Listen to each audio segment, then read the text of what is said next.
Naam, kwa mara nyingine tena karibu kwenye kipindi chako nachokienzi cha My Story ukiwa ndani ya Silverton Radio, sauti ya mtaa, tujiunge pamoja.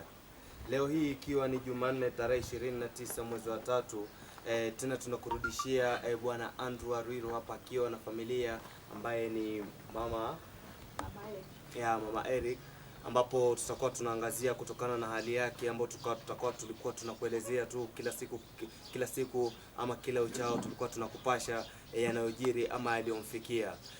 Usisahau basi kufahamu kwamba My Story ni kipindi ambacho nakuwa nakuelezea ni kipindi ambacho kinamhusu mwanajamii ambaye amepatwa na matatizo lakini kutokana na hali za maisha ameshindwa kutatua ama kupata ile suluhisho ya shida yake ile. Kwa hiyo sisi kama wana Silverton Television na Silverton Radio tunahakikisha kwamba tunampatia sauti na lengo lake ama kilio chake kifike kwa jamii, na pia tuzidi kufahamu ni njia gani sisi kama jamii tunaweza kutumia ili kutoa msaada maalum na hali ya maisha izidi kurudi kama awali. Naam bwana Andrew. Naam. Naam, umeendeleaje siku zote zile? Mimi ninaendelea vizuri. Naam. Toka tuachane Kabisa. Mungu amekuwa pamoja nami. Kabisa, na kweli Mungu yuko pamoja. Nashukuru Mungu maana hajaniashiria. Ndio. Bado ninasukuma nikingojea uamuzi wake. Naam. Ana sisi ni huwa tunasema lakini ndio Mungu ndio hutimiza wakati. Mungu ndio hutimiza. So hiyo wakati ndio nangojea wakati wa Mungu aweze kuutimiza. Naam. Nami niweze kumshukuru. Naam.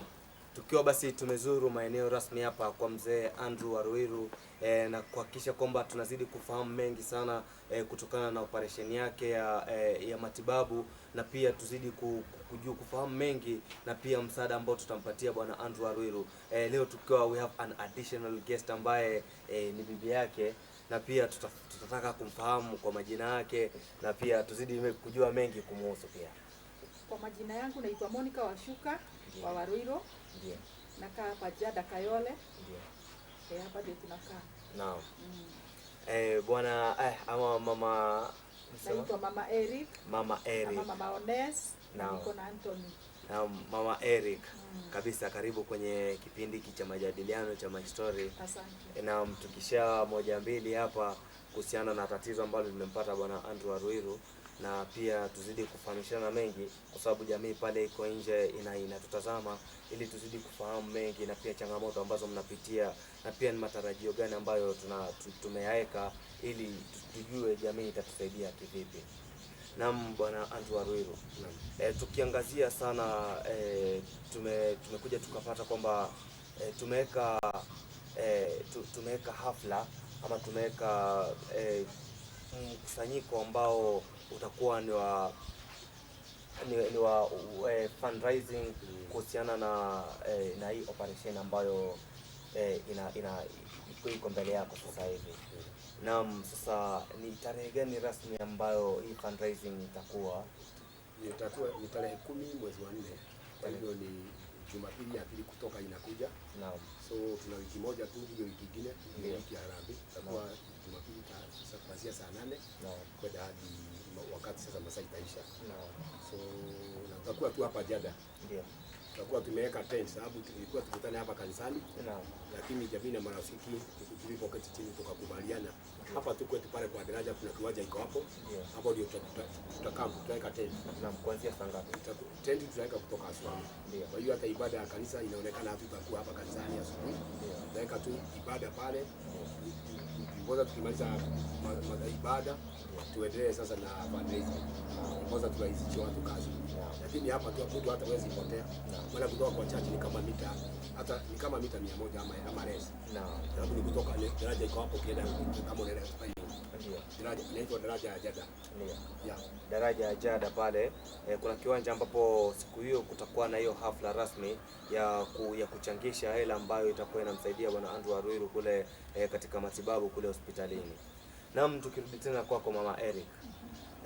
Umekuwa mlezi wa karibu sana wa bwana Andrew Arwiro tokea apate ajali na mpaka sasa hivi takriban miaka 9 ama miaka 10 imepita. Umekuwa ukiangalia kwa karibu sana maslahi yake hasa hapa na pale, na pia hata katika maslahi ya kujiendeleza katika familia yako. Naam, ni changamoto gani na gani ambazo umepitia kutokana na hali ambayo bwana Andrew ameipata? Kusema ukweli, shida zimekuwa mingi. Ndio. Ni kwa sababu wakati ule alipata ajali, Ndio. ndio watoto wangu walikuwa wanasoma. Msema wa kwanza alikuwa form 4. Ndio. Na wakati huo tulikuwa tunalipa mtihani. Ilikuwa expensive sana. Na wa pili alikuwa class 8. Mwingine alikuwa class 4. So ikakuwa wakati mgumu, na mimi nilikuwa tunafanya kazi ya biashara tepea. Na mimi wakati huo nikakuwa nimegojeka miguu huko chini, huko miguu ikaanza kuuma.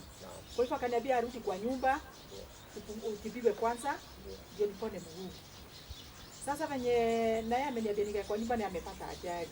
Kwa hivyo sisi wote tuko kwa nyumba na tuko kwa nyumba ya mwenyewe. Kwa hivyo ilikuwa na mashida kama nyumba, house rent, tunafukiwa nyumba, hata mwenye nyumba anamwambia ana shida kukosa chakula. Unaona yeye alikuwa sasa aendi nao ndio watoto. Kwa hivyo watoto walikuwa naenda anafukuzwa mpaka anakaa mwezi mmoja kwa nyumba. Tulikuwa tunangoja wakati tutapata kabasari. Na unajua kabasari si inakuja kila wakati kabisa. So ilikuwa inabidi mtoto anafukuzwa shule, anakuja anakaa kwa nyumba. Kwa hivyo mashida zikakuwa mingi sana. Kukosa chakula. Kwanza nakumbuka kuna wakati huwa aliumia. Hata pia kwenda mama harusi ilikuwa shida. Nikakumbuka kuna wakati niko nampeleka kwa stage, anashikilia bega langu.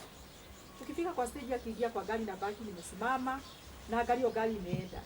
Na baki nikijiuliza yameenda, na kutoka Kagudo hadi kufikia mama harusi bado atatembea. Nilikuwa najiuliza nimefikisha hapa kwa stage ameenda. So hata sijui sasa ataingia na nani hapo. Ilikuwa wakati wa machozi mingi, nalia narudi nikilia. Sijui ataingizwa na nani kwa hospitali. Pesa hakuna hata fare. Imagine hata 40 bob yake ya kwenda hospitali kwa shida. Wakati mwingine ilikuwa na bibi mtoto alikuwa class 4. Tunamwambia usiende shule. Ndio baba yake amemshikia kwa bega waende mpaka hospitali. Juu wakati huo tukienda hospitali tunaambiwa ni nurse siko na shida. Hata daktari wako amejua vizuri mguu imevunjika. So anaambiwa utembee sana. Ikafika mahali akasema hapana. Sitatembea tena. Juu anaumia vibaya. So ikakuwa ni shida, pesa hakuna, chakula hakuna, watoto ndio wako shule. Ikakuwa niko na shida mingi sana. Unaona hata kwa jamii mtu atakusaidia siku 2 anachoka. Kwa hivyo inabidi hata nikae hivyo wakati mwingine nikojea mtu wangu akuje. Kwa hivyo nimepitia changamoto mingi sana. Mashida mingi ya kukosa. Unajua yeye alikuwa na marafiki. Kusema ukweli, unajua akienda kwa marafiki atakuja niambie penye amepata. Kuna wakati nakumbuka aliniambia alitembelea wale alikuwa anafanya kazi na wao. Penye wamemuona ndiye huyo ameshuka kwa matatu, wote walitoroka wakaenda. Can you imagine? Kila mtu amepata boda yake ameenda, akabaki hapo peke yake. Hapo anaenda kuomba by the way. Sasa wamemtoroka. Siku nyingine akakuja akaniambia kuna mzee rafiki yake amemwita mahali.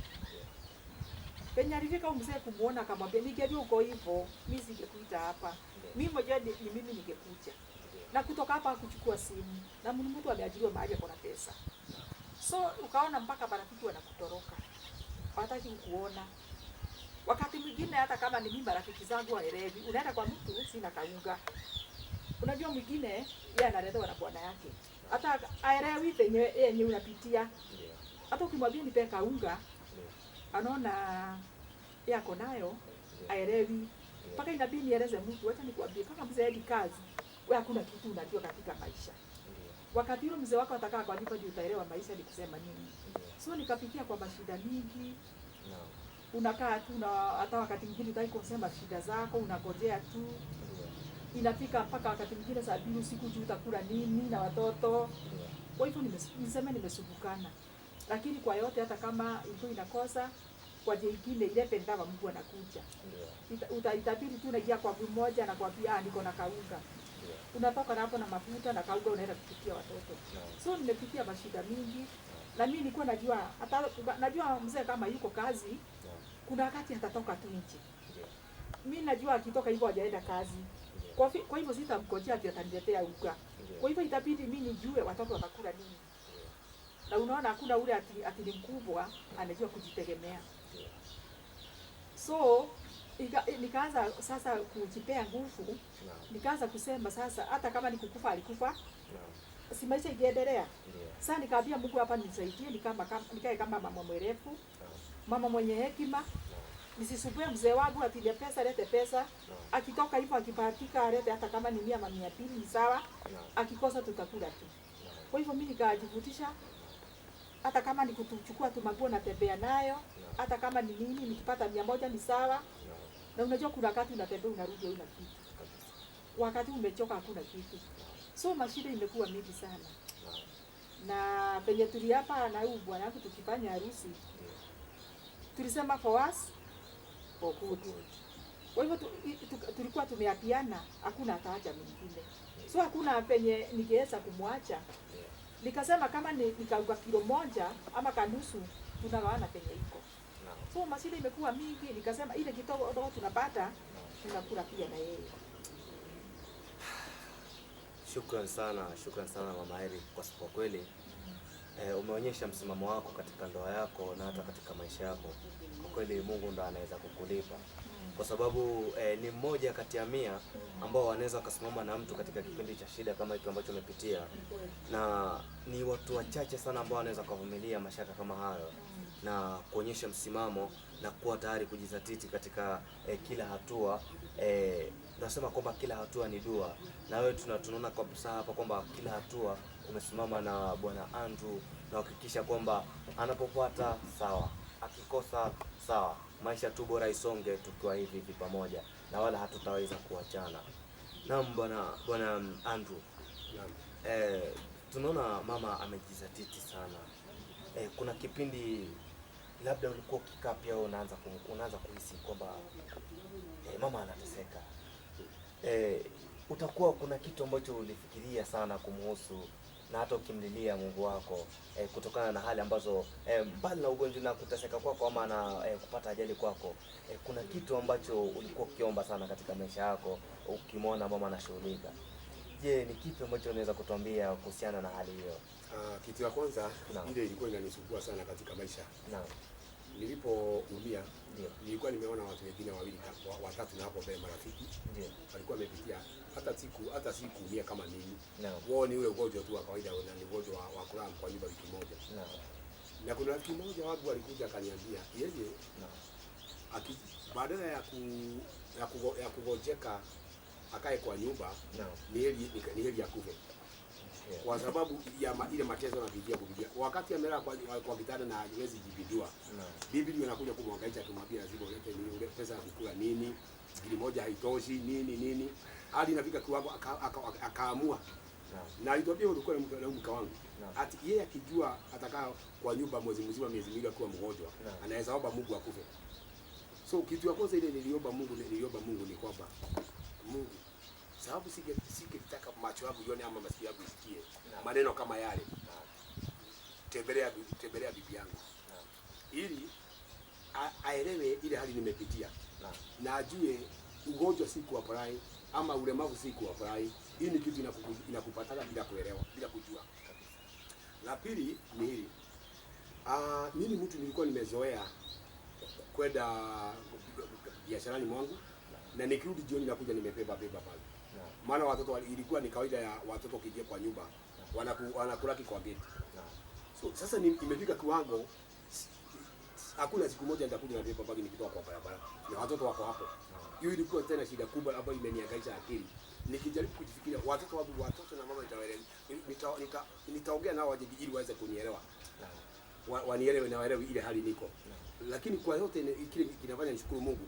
Maana Mungu alikuja akawakonvince na kila mtu akaelewa ile hali iko, akapata kuelewa. Na kutoka hapo hata kama nimepitia kwa changamoto nyingi. Hata wakati ninaona mama na wakati mwingine naenda anahangaika anakuja na chakula. Sababu mimi sijazoea kupewa chakula leo na kesho ati mama ndio ameenda leo na kesho alete chakula kwa nyumba. Ndio. Kuna wakati hata nilikuwa naambia bibi yangu, mimi hakuna kitu kinafanya nisikie uchungu kama kukula chakula leo na kesho kutwa. Yako wewe ndio umeenda umetafuta umeleta. Nasikia wakati mwingine hata kama sitaki kukula. Kwa sababu najihisi kama mwanaume sifanyi ile majukumu yangu ya mwanaume kwa nyumba. Yaani kuna ushugu, kuna changamoto nyingi. Unasikia ndani ya moyo wako hata ukikula ile kitu inakula tiki kama haki yako. Ni kitu unasikia hata kama yaani unaweza acha. Kwa sababu unaona kama ukifanya hivyo unaona hapana sahihi kabisa. Lakini kwa sababu ya hali ile situation iko inakulazimisha kabisa. Otherwise nimeendelea hivyo na barua niko naye hapa. Nilipewa vacation ya nyumba wakati nimeumia kabisa, wakati siwezi toka hapa. Nimeandikiwa barua, nimeitwa na chief na mwenye nyumba, wamenipea barua ya vacation. Kaniambia mtu akiwa na shida apelekea watu wengine shida mtu anapelekea jamii. Hata barua iko hapa, niliandikiwa, nilikuwa nimepewa notice ya ilikuwa ya 30th June 2013. Niwe nimevacate nyumba. Na wakati huo ni wakati hata kuinua mguu siwezi, hata kufanya jambo lote siwezi. So nimepitia shida nyingi na changamoto nyingi. Lakini nashukuru maana Mungu hajaniacha, amekuwa pamoja na mimi wakati wote, amekuwa pamoja nami. Kabisa. Naambia kwamba unapomlalia mwanadamu mwenzako mwisho wa kuisha atakuja kuacha na utaanguka chini. Na pindi pale unapomlalia Mwenyezi Mungu ama unapoweka imani yako kwa Mwenyezi Mungu, basi Mwenyezi Mungu hawezi kukuacha na atasimama na wewe mpaka mwisho wa safari yako. Naam, tena tukirudi Mama Eric, tumeweka mikakati mingi sana ili tuone kwamba hali ya Bwana Andrew Arweli inarudi kama sawa na anajishughulisha katika shughuli zake zile za kawaida na arudi aanze kuperform majukumu yake kama baba wa familia.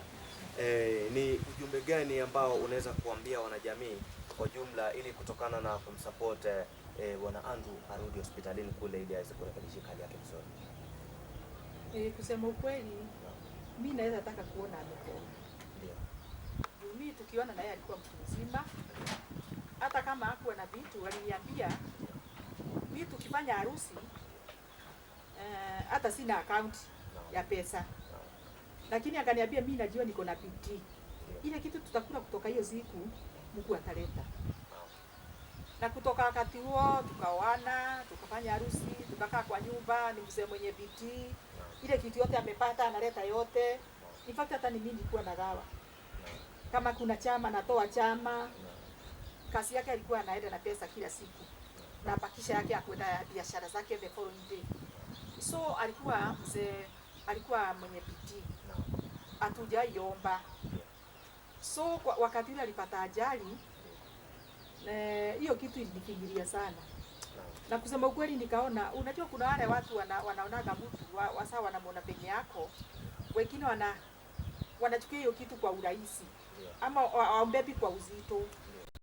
Kuna ile madharau, kuna wale watu wengine wanakuwa na madharau. Wakati mwingine tukienda kwa barabara unaona matatu hata mkisimamisha inakataa kusimama. Ati wanaona ni mtu wako na crutches, ati goje iko nyuma. Matatu inasimama inagongwa. Twende, goje iko nyenye iko nyuma. So nikakuwa na wakati mgumu sana. Na nimekuwa nikiomba Mungu na tukajaribu mara ya kwanza atibie Mungu. Pesa haikupatikana. Kwa hivyo akaniambia yeye atakaa hivyo. Kwa hivyo nimekaa na shida mingi nikiwa na yeye penye yako. Unajua mwanaume kawaida anafanya kazi ngumu. So namuona anang'ang'ana huko, anang'ang'ana, anajaribu. Lakini naona ako na shida ya mguu. Hata mimi namhurumia. So mimi penye naweza pia anajaribu. Mimi kama tunaweza pata pesa atibiwe hili yake. Nione amerudia maisha yake ya kawaida kama wazee wengine. Nione anatembea kama wazee wengine. Nione anaweza kuamka mapema penye wanaume wengine wanamkaga wanaenda kuhaso. Yeye alikuwa mtu wa kuhaso, si mtu ameajiriwa. Ujue mtu akipata accident akiwa hivi na ni mtu alikuwa na bodaboda. Unaona? So itabidi atafute kazi nyingine. Na mtu akipata accident akiwa mtu mzima, hata watu wengine wanaonaga kama afikiri. Watu wengine watamchukulia yeye ni kama afikiri. Kitabu adapt na hii maisha akiwa mzima hivi yako. Inakuwa ni gumu sana. Juu kama ni mtu alikuwa ameajiriwa, anaenda kwa ofisi tu hivyo. Ujue sasa ni mtu alikuwa amezoea kazi ngumu. Kuna kati alikuwa ananunua machuma. Ujue machuma akinunua machuma, ilikuwa anainua juu ekele kwa pikipiki. So sasa penye yako, hezi endesha boda boda, ati anaweza kuchukua hiyo chuma, hezi enda kubeba watu na hiyo mguu. Penye imetokana. So nikiona mimi amerudia kazi yake. Nione maisha yake imerudi vizuri. Hata sisi kama watoto wake na mimi bibi yake nione kama wanaume wengine wenye wanatokaga wanalete kwa nyumba, nitafurahia. Si kusema aleti, anatokaga lakini ile tu kidogo kidogo ataweza. Ndio. Maybe anaweza pata mali kuna jengo hapo shikilia mabati. Si atashikilia, atakoka msumari. Lakini kupanda kule juu ataweza. So mimi nikiona wanajamii kama wanaweza tusaidia aende akijue mguu yake yekwe chuma, mimi naweza sikia vizuri. Juu kukaa na mtu miaka 9. Kwanza wakati unajua alipata accident nikiwa na miaka 40. Unaona nilikuwa tu mdogo. So hiyo imekuwa wakati mgumu sana kwangu. Kukaa na mwanaume ni mgonjwa. Naona hata kukaa chini ako na shida. Ujue akaa chini sana. Akikaa chini sana mguu tena ni shida. Kusimama tena sana ni shida. Kulala hata ni shida na aniachaka kwa kitanda anakuja kwa kiti. Unaona hiyo ni shida. Wakati mwingine naamka napata amekalia kiti. Nini? Ati mguu imeuma mpaka nimeshindwa kulala. Mpaka mimi mwenyewe na feel. So kwa hivyo kama community wanaweza tu support. Atibiwe, aeko hiyo chuma. Mimi nitasikia vizuri.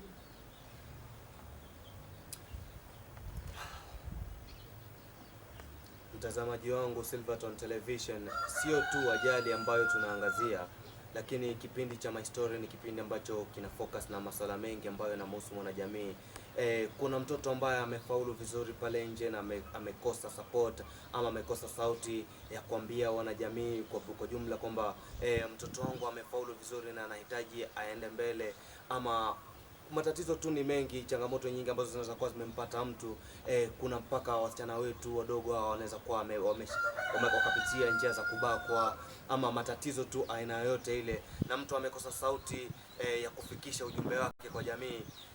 Sisi kama wana Silverton, jukumu letu ni kuhakikisha kwamba tunapeleka ujumbe huu kwa jamii nzima, na pia kuhakikisha kwamba tunaiambia jamii na pia kuileta jamii karibu, ili tuweze kupata support na tuweze kupata msaada, vile tuone ni jinsi gani tutakavyosaidia matatizo kama haya ambayo yanaendelea. Naam Bwana Andrew. Naam. Tukirudi tena katika majadiliano yetu ya mwanzo tukiwa studio pale, ulinigusia kwamba ulishawahi kuwa na kanisa pale, waumini wale wakaja kukukimbia kutokana na hali yako ile ya mwanzo. Je, ni kitu gani ambacho baada ya kurudi nyumbani ulimwambia mama Eric baada ya kuumia? Naam. Baada ya kuona kwamba waumini pale wameshakutoroka na wamekuachia kanisa, wewe huo ukihubiri na wewe vile vile tutapokea mahubiri ukiwa mwenyewe kama. Okay, baada ya matukio, kwa sababu hata mama Eric yeye mwenyewe kama mke wangu anajua na aliona na akaona hata waleo ndio kanisa liko, lakini nimeachwa ikiwa nyumba. Mara ni washirika 3 4, sababu mara nyingi washiriki wale tulio nao huwa ni kama wana debate na mchungaji. Unaona pati kubwa ikifika mchungaji amepatwa na janga ambao lina wahitaji wamsaidie, unapata washiriki wanatoroka, wanaacha sasa mchungaji anaacha kuwa peke yake. Hata nakumbuka wengine waliongea maneno mengine kasema sasa kutoka hapo mimi najifanya ni mgonjwa, najifanya mimi ni kiwete na mimi si kiwete, wakaongea mambo mengi na wakaenda dakika mwisho nikabaki pale tukua. Nakumbuka tulibaki tukiwa watu 3 kanisani, na tumejaribu hiyo muda wote kanisa likienda, watu wakija wakiona kwanza ni mlemavu wanaenda. So hata wale shida ni nyingi, lakini ile kitu iko ni kwamba Mungu amekuwa pamoja nasi, Mungu ametushikilia, Mungu ametulinda. Sababu Mungu hata kama tumekosa mambo mengi, tumekosa maybe fedha zile zinaitwa fedha za kufanya mambo mengi. Kidogo tu 200-300 ile ambayo inaitwa ya matumizi ya nyumba. Mungu anatujalia na hiyo. Na hapo ndio nilifika nikaambia mke wangu, tunaweza kosa mambo mengi. Nikamwambia kama hii ugonjwa wa kifo hautangojea. Lakini kama si ugonjwa wa kifo utangojea.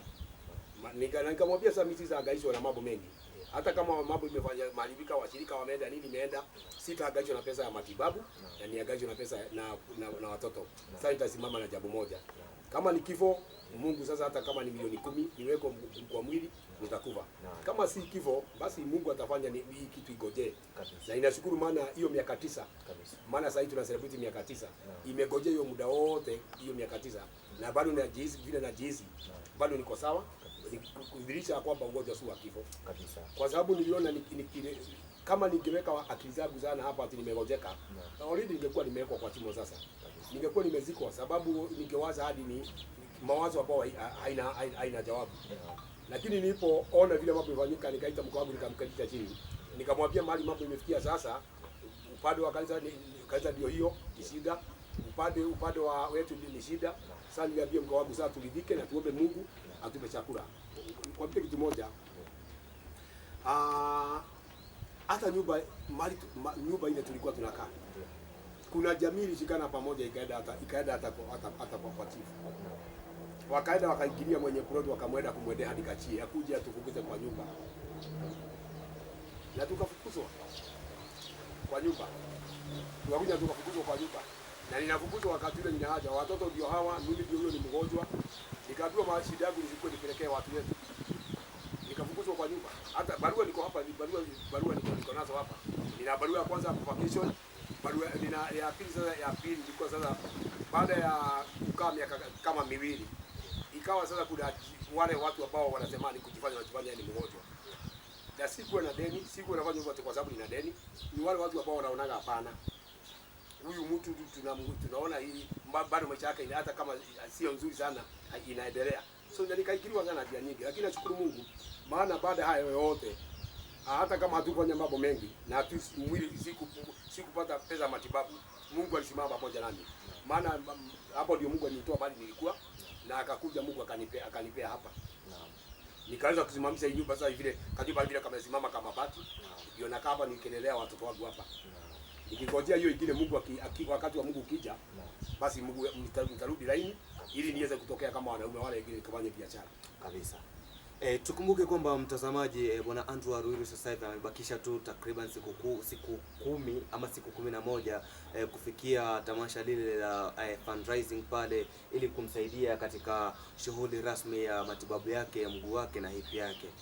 Pamoja vile tumebakisha tu wiki mbili ili kufikia matibabu rasmi pale, kwa sababu mnamo tarehe 15 inapofika tarehe 15 inatakiwa awe ameanza shughuli rasmi pale za hospitalini na pitapita za hapa na pale za madaktari, ili kuhakikisha kwamba hali yake ya afya inarudi kama awali na pia anazidi kupata afueni na kujichanganya kama wanaume wengine wale katika hustle kama tunavyosema.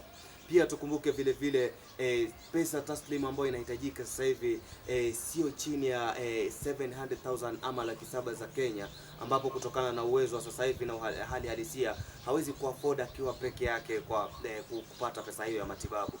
Kwa hiyo sisi kama wanajamii kwa pamoja inafaa tuungane. Tunaambiwa kwamba sio lazima uwe na pesa yote, lakini Waswahili wanatuambia kwamba haba na haba hujaza kibaba. Kwa kile kichache ambacho uko nacho na kile kichache ambacho niko nacho tunapounganisha pamoja, basi kwa hakika kile kibaba kitafika na hali yake ya afya izidi kurekebishika kule hospitalini, na pia itakuwa ni furaha kwetu sisi kumwona bwana Andrew Waruiru, na pia sio kwetu tu, hata kwake na jamii nzima, ikiwemo familia yake, watoto wake na hata ma relatives kwa pamoja, tukiona kwamba bwana Andrew Waruiru anapata hali yake ya afya ikirudi kama awali ilivyokuwa na kujichanganya na katika shughuli zake za awali pale, ili maisha yazidi kusonga. Nikirudi tena kwako Mama Eric, mmekuwa kwa pamoja sana mkiendeleza kanisa, na tunaona kwamba wachungaji ama washirika wale wamekuja wakakimbia kwa ghafla kutokana na hali ambayo iliwatokea. Je, mlikuwa kile mkirudi nyumbani baada ya kuona kwamba watu wanakimbia, watu wanapungua, ulikuwa ukimwambia neno gani bwana Andrew? Kusema ukweli, kuna watu walienda na kuna wale wachache walibaki na wakasimama nasi. Nilikuwa naona hata kuna wengine alikuwa anaenda, unajua siku hizi kunapikwa maharagwe barabarani. Ananua maharagwe, ananua mchere, nyanya, analeta kwa nyumba. Mwingine analeta uga, analeta kaboga. Na maisha ikaendelea. Lakini niliambia mchungaji, hata kama wakati ule alikuwa kwa hata kama ni kukufa, kanisa ikiendelea. Pia ingefungwa mlango, ikiendelea tu. Nikamwambia tuliitwa na Mungu sisi, sio kujiita. Hatutafunga mlango. Hata saa hii ananiambia hata tukiwa wawili hatutafunga mlango. Tunaenda tunafungua mlango, tunakaa huko. Kwa hivyo nilimwambia sisi tutaendeleza kazi ya Mungu. na Mungu alikuwa kila wakati ananiambia hii kazi yangu ninafanya nikukumbuke. Kwa hivyo usichoke, hata namwambiaga Mungu ananinenea, ananiambia hii kazi yangu ninafanya niwakumbuke. Ninafanya niwapee chakula, ninafanya niwafanyie mambo yote yenye mnataka kufanyiwa, ninafanya niwainue. So nikamwambia hata kama watu kwa wachache, hata kama sasa hatujafika watu 10 kwa wachache, na bado tunaendelea. Hata mimi unaona wengine wanajitolea kuja kutengeneza kanisa, wawili wanakuja mwezi moja, mwezi mbili, wanachoka wanaenda. Wakuji kutengeneza tena. Mimi najitoka hiyo mzigo. Hata kama ni Saturday siku kuwa na mpia Saturday 6 niko kwa church. Nitengeneze madhabahu. Nikamwambia hakuna siku tutafuga hii mlango. Juu hata kama hatuko haiwezi fungwa. Nikamwambia ni kazi ya Mungu. Na kazi ya Mungu inaitagwa nyungu. Ile nyungu ya Mungu. Nyungu ya Mungu ikirekelewa haitaungua. Mungu atatuma mtu wa kuitoa. So kila Sunday tukienda huwa tunaona Mungu anatenda miujiza yake. Hata kama hakuna pesa, tukirudi tunapata Mungu ametufungulia njia kabisa. Kwa hivyo hakuna wakati tumekosa kitu ya kukula. Nikamwambia hatutategemea kanisa ati kama ni kula ama ni kukunywa. Sisi tutangojea Mungu wetu. Juu nilitani ukifanyia Mungu na yeye nilitani anakufanyia. So nilimwambia tumeitwa na hii kazi ya Mungu tutaendelea kufanya. Hakuna wakati moyo wetu zimefuchika, hapa kazi ya Mungu tumeifanya. Kwa kweli inanijenga katika kiimani, nikiona kwamba imani imecheza sehemu kubwa sana. Tukiona kwamba anaitwa ni Sodomu na Gomora waliomba na milango ya gereza ikafunguka. Na kwa kweli pia hapa hii milango ya imani zetu itafunguka na tutaona kwamba kila tunachokiomba hatimaye Mungu atakitimiza na kitakuwa tu kama tunavyokilenga. Kusema ule kweli hatuna mengi sana kuongelea, isipokuwa tu ni kuhimiza watu wajitokeze katika hii hafla, na pia tuzidi kushikamana na kuhakikisha kwamba tunasapotiana sisi kama jamii na kuhakikisha kwamba kila kile kinacholeta shida katika jamii tunakipatia utatuzi na kurudi katika hali yetu ya awali ile, na maisha yazidi kusonga.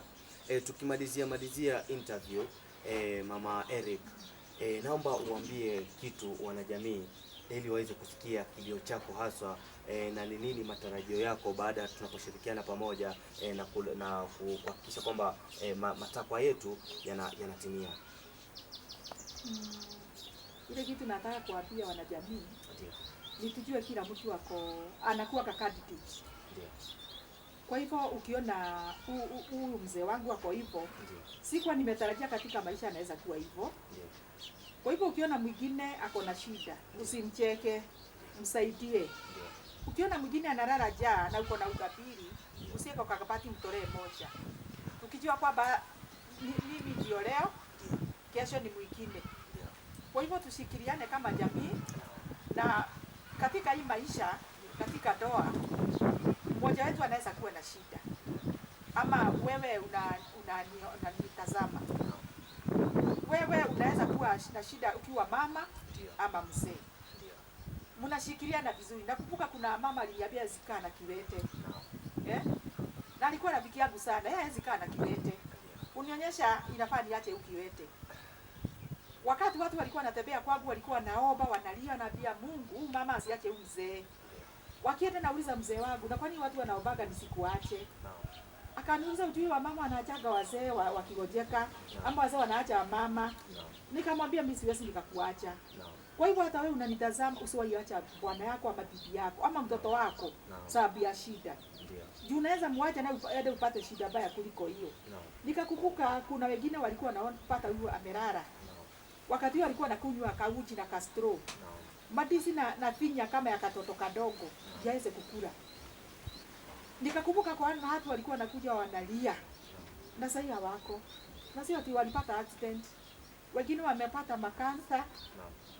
Mwingine unasikia alikufa mpaka anastuka. Mwingine alilala hakuamka. Kwa hivyo sisi tuko candidate. Kila mtu ako candidate ya shida ya mwili. Na kila mmoja ako na shida yake ya mwili. Kwa hivyo tusikiliane kama jamii. Tukipata mmoja ako na shida, acha tusimame na yeye. Juu nilikuwa nimejua kama huyu alikuwa marafiki wengi. Hata mwingine angetoa hiyo 500,000 pekee. Wakati ilikuwa 500. Mtu angetoa 500 pekee yake atibie. Lakini unaona marafiki wanatoroka mtu. Usiwahi toroka mtu sababu ya shida. Simama naye mahali Mungu atakuwezesha. Kama ni kidogo, toa hiyo kidogo, msaidie.